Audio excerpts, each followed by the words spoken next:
नमस्कार। तो सीता स्वयंवर का माहौल जश्न में डूबा हुआ है। शिव का धनुष टूट चुका है। लेकिन अरे रुकिए, तभी एक ऐसा क्रोधित आगमन होता है जो सब कुछ बदलने वाला है। चलिए देखते हैं आगे होता क्या है। और ये कोई और नहीं बल्कि खुद भगवान विष्णु के अवतार ऋषि परशुराम हैं। अपने गुरु भगवान शिव के धनुष का ऐसा अपमान देखकर वो आग बबूला हैं। उनकी एक दहाड़ से सच मानिए पूरी सभा जैसे पत्थर की हो जाती है। और यहीं से एक बहुत बड़े टकराव की कहानी शुरू होती है। अब परशुराम जी का गुस्सा वो पूरे दरबार पर बरसता है। उनका एक ही सवाल है, किसकी हिम्मत हुई इस दिव्य धनुष पिनैक को हाथ लगाने की। वो कसम खाते हैं कि जिसने भी ये किया है उसे सजा मिलकर रहेगी। और हाँ, उन्होंने ये भी साफ कर दिया कि अगर कोई बीच में आया तो उसका अंजाम बहुत बुरा होगा। अब देखिए, ऐसे तनाव भरे माहौल में दोनों भाइयों का स्वभाव बिल्कुल अलग-अलग नजर आता है। एक तरफ है लक्ष्मण, जिनका खून खौल रहा है। वो अपने भाई के लिए कुछ भी कर गुजरने को तैयार हैं।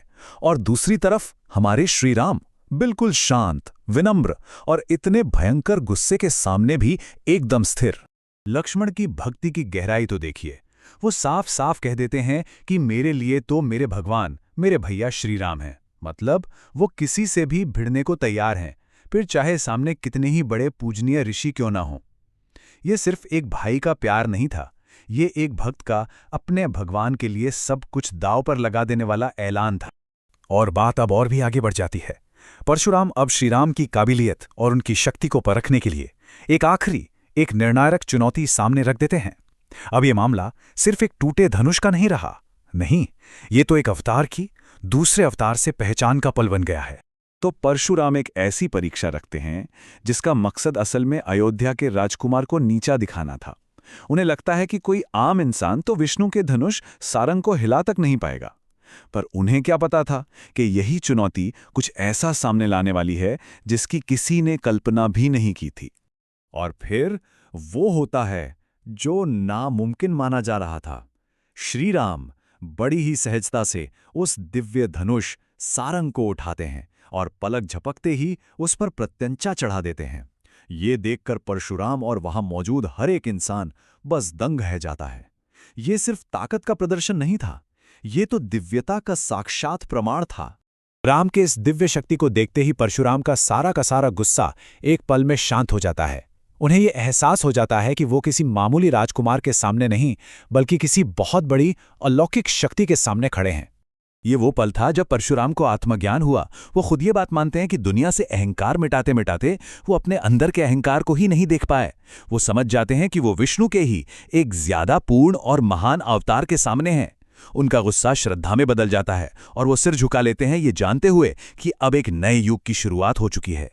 तो इस पूरी घटना से एक बहुत ही दिलचस्प और गहरा सवाल उठता है। अगर परशुराम और राम दोनों ही भगवान विष्णु के अवतार हैं, तो फिर वो एक ही समय में धरती पर एक साथ कैसे? इसका जवाब दरअसल उनके मकसद में छुपा है। देखिए, इसका जवाब उनके अलग अलग उद्देश्यों में है। दो अवतार एक साथ हो सकते हैं अगर उनका मकसद अलग अलग हो।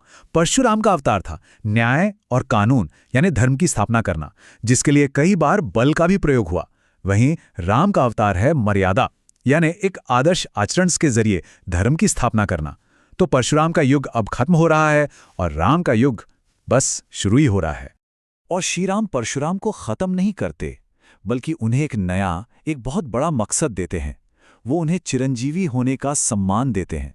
चिरंजीवी यानी एक अमर गुरु जो आने वाली कई पीढ़ियों को रास्ता दिखाएगा। अपनी सारी शक्तियां त्याग कर परशुराम तपस्या के लिए चले जाते हैं। तो इस बड़े टकराव के बाद कहानी का रुख मिथिला और अयोध्या की खुशियों की तरफ मुड़ता है। लेकिन कहानी में एक और मोड़ है, जहां एक तरफ जश्न की तैयारियां चल रही हैं, वहीं दूसरी तरफ कहीं दूर एक नया और बहुत खतरनाक साया मंडरा रहा है। अब देखिए, एक तरफ मिथिला में शादी की तैयारी है, तो अयोध्या में राजा दशरथ अपने बेटे की जीत की खबर सुनकर गर्व से फूले नहीं समा रहे हैं।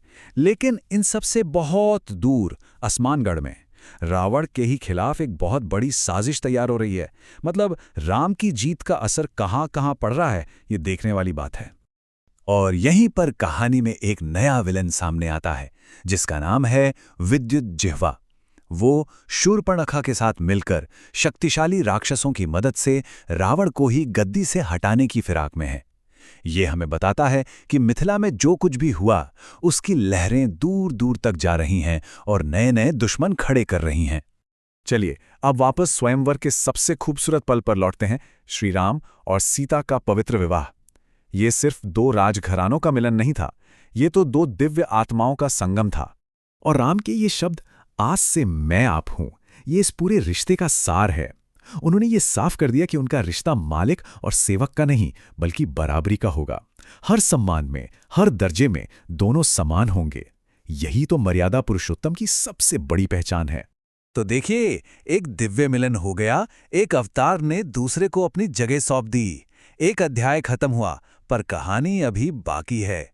नए दुश्मन साजिशें रच रहे हैं, पुरानी दुश्मनी की आग अब भी सुलग रही है। तो सवाल ये है कि अयोध्या और लंका के लिए आगे क्या मुश्किलें इंतजार कर रही हैं।